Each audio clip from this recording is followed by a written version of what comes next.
En ce temps-là, Jésus sortit et remarqua un publicain, c'est-à-dire un collecteur d'impôts, du nom de Lévi, assis au bureau des impôts. Il lui dit, « Suis-moi. » Ce Lévi que Jésus appelle à le suivre n'avait pas très bonne réputation. Les collecteurs d'impôts étaient considérés comme des gens de mauvaise moralité, étaient considérés comme des voleurs, étaient considérés comme des traîtres même, parce qu'ils travaillaient pour l'occupant romain et ils escroquaient, ils en profitaient pour escroquer le peuple. Ils s'enrichissaient au détriment du peuple. Bref, ce n'étaient pas des gens bien vus, c'étaient des pécheurs. Ce pécheur que Jésus appelle en disant « Suis-moi », c'est toi et c'est moi. Nous sommes les personnes que Jésus appelle. Et il nous appelle dans un but bien précis. Il dit, je ne suis pas venu appeler des justes, mais des pécheurs pour qu'ils se convertissent. Jésus nous appelle à nous convertir. La conversion, c'est opérer un changement, c'est rebrousser chemin. Parmi les panneaux du code de la route, il existe un panneau qui dit soit qu'on peut faire demi-tour, ou bien parfois qui nous interdit de faire demi-tour à tel ou tel endroit de la route. Tu es arrivé, toi, à un stade de ta vie où tu dois faire un demi-tour. Tu dois faire une conversion. Tu dois te convertir. Tu dois rebrousser chemin.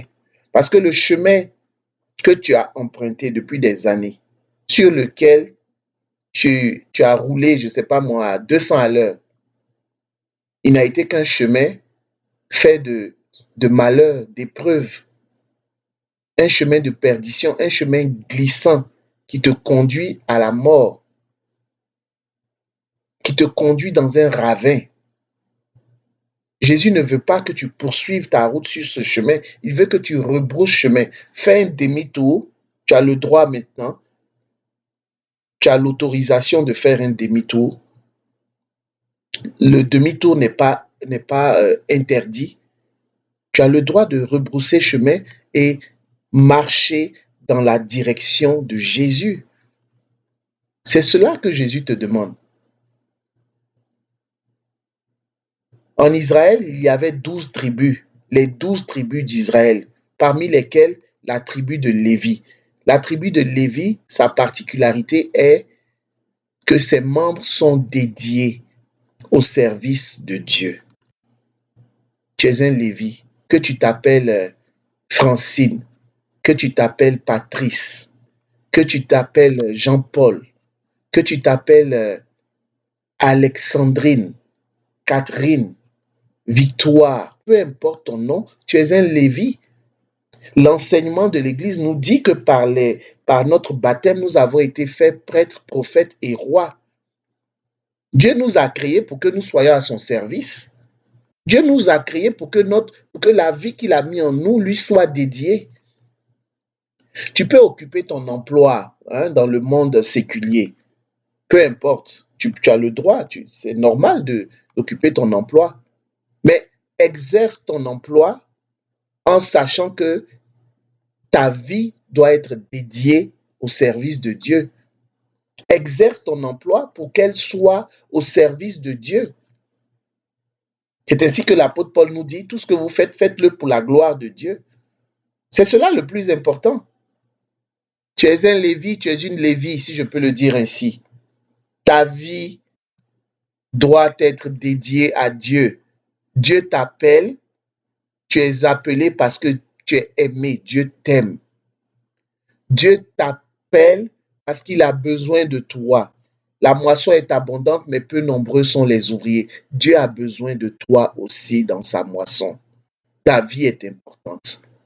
Seigneur, nous ne voulons plus être de ceux qui ont des oreilles, mais qui n'entendent pas. Nous voulons entendre véritablement, accueillir et accepter ton appel, accepter de nous mettre à ta suite, accepter de nous lever, d'abandonner nos mauvais penchants, nos mauvais chemins, d'abandonner les souillures dans lesquelles nous nous sommes vautrés. Accepter de les abandonner pour te suivre. Seigneur, accomplis la véritable conversion dans notre cœur, dans notre vie, pour la gloire de ton Saint-Nom. Amen. Au nom du Père, et du Fils, et du Saint-Esprit, ainsi soit-il.